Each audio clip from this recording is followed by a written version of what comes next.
Fog Crest Vineyard is this 30-acre property that we live on. We're in the Russian River Valley, Sonoma County, on the Wilson Grove Formation, which is this red rock, this sandstone formation that runs from Cotati up to Forestville. What our soil is sandstone breaking down, and it becomes a gold-rich series of soils, which are really nice soils to be growing grapes in, because it has a lot of drainage. The vines really like good drainage because they don't like to have wet feet.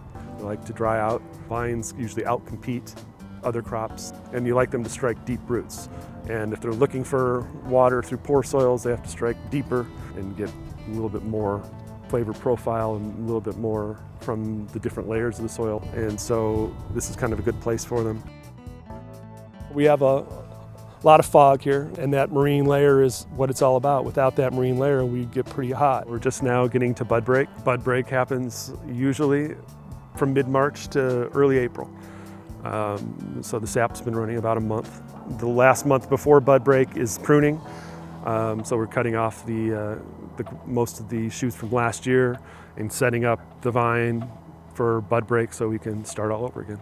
Our big issue right now is frost, because we're still in March, and through mid-April or so we can have frost. We have no idea what 2012 will bring us yet. You always start the year at bud break like spring training. You have the chance to win the World Series. You're going to have everything's going to go perfectly. The crop's going to be 100%. It's ever changing. It's not the same thing every year, because the year's different. The grapes are growing differently, and so then even when you go to make wine, you're dealing with a slightly different product every year.